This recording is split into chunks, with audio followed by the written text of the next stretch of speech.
Welcome to the premiere, your guide to everything premiering each month. August 2026 is stacked. There are season finales that will break your heart, a long-awaited comeback shadowed by a painful loss, and even an animated cat show nobody saw coming. Stay until the end, because we're closing with the season finale, most likely to leave you in tears this month. Before we start, leave a like, subscribe, and hit the bell. Number 12. Reacher Season 4. A nearly 7-foot-tall man who just wants coffee and quiet ends up in trouble again after witnessing something horrifying on a New York City subway car. Alan Ritchson returns as Jack Reacher in this fourth season based on Gone Tomorrow, Lee Child's 13th novel, set for the first time in a major city, Philadelphia, instead of the small towns of previous season.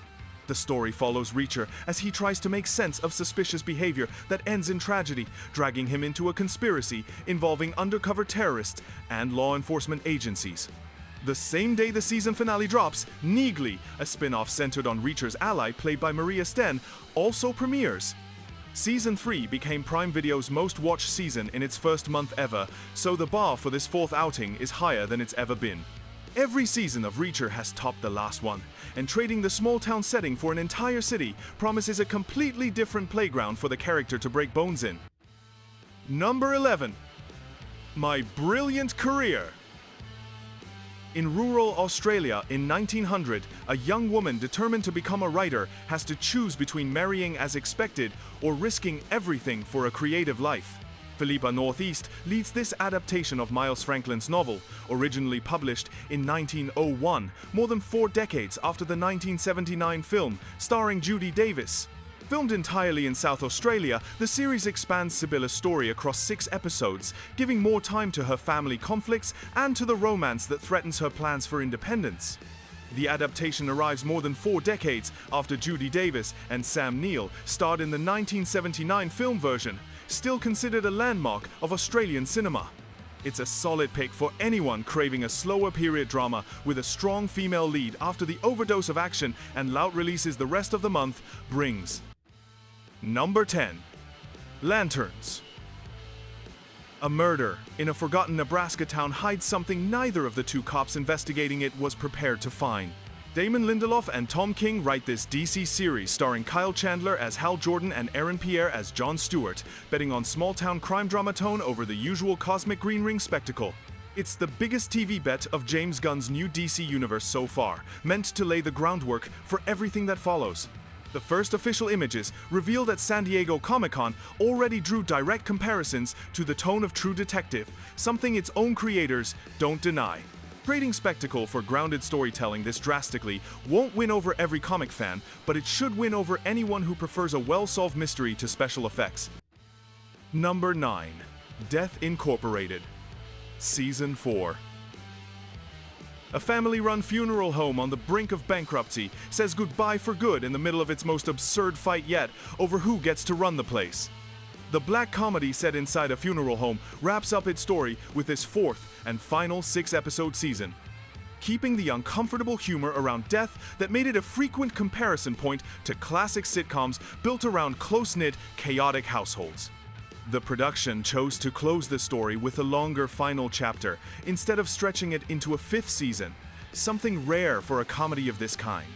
For anyone who's followed it from the start, this closing chapter promises the exact mix of uncomfortable jokes and unexpected tenderness that kept it alive for 4 seasons. Number 8. Ted Lasso, Season 4. Ted Lasso returns to Richmond, but this time not to coach the same old squad. Instead, he's taking on a 2nd Division women's team nobody thinks is capable of anything. Jason Sudeikis returns alongside Hannah Waddingham, Brett Goldstein, Juno Temple, Brendan Hunt, and Jeremy Swift, 3 years after a season finale that felt like a series ending. Jamie Tart won't be back this time, and the comeback arrives shadowed by the recent death of actor Anthony Stewart Head, who played Rupert Mannion at age 72. Apple chose to premiere the season with a single episode instead of the usual 2 or 3, betting on building anticipation week by week. The shift to women's soccer gives the show a natural way to talk about pay gaps and media coverage without losing the heart that made it a phenomenon in the first place. Number 7. Alley Cats. A gang of foul-mouthed homeless British street cats squares off against humans while arguing about the meaning of life between fights.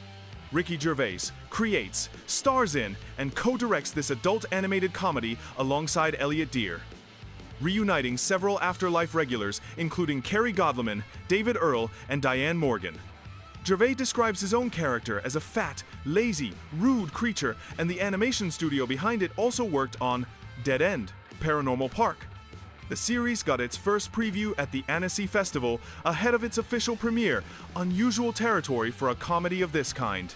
After Afterlife, any new Gervais project comes with high expectations, and seeing his bittersweet sensibility transplanted onto a cast of feral cats is reason enough for curiosity.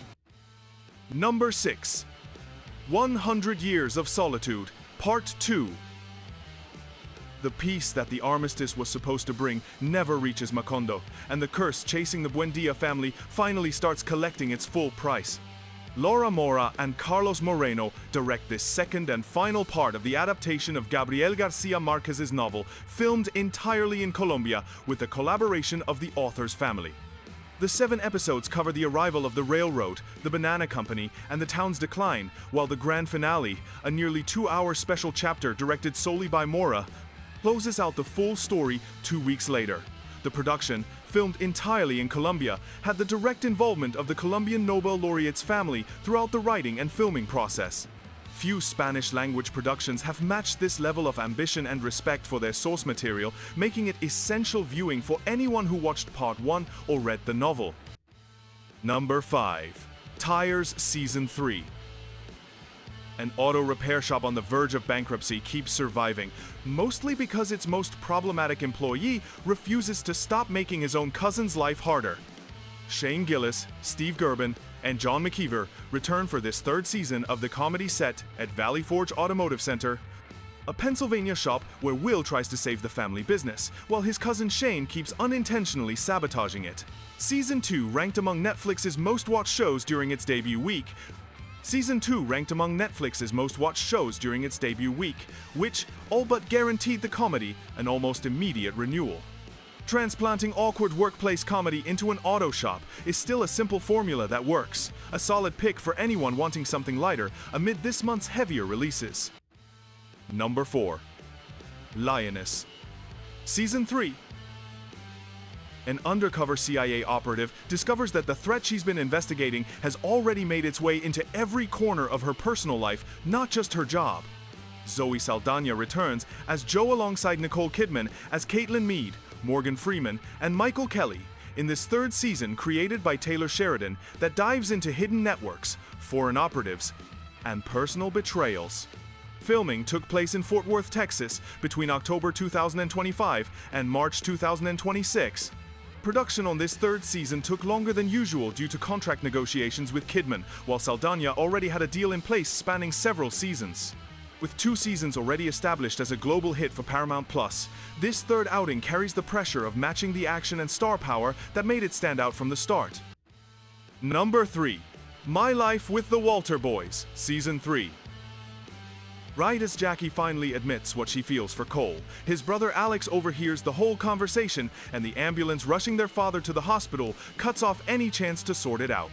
Nikki Rodriguez, Noah Lalonde, and Ashby Gentry return for this 3rd season based on Ali Novak's novel, picking up right after that cliffhanger. Alex throws himself into rodeo, Cole discovers an unexpected talent for stock car racing, and Jackie dedicates herself to building the town's community space while a friend from her past in New York shows back up. The series is based on Ali Novak's novel, originally published on Wattpad, and was renewed for a 4th season even before this 3rd one premiered.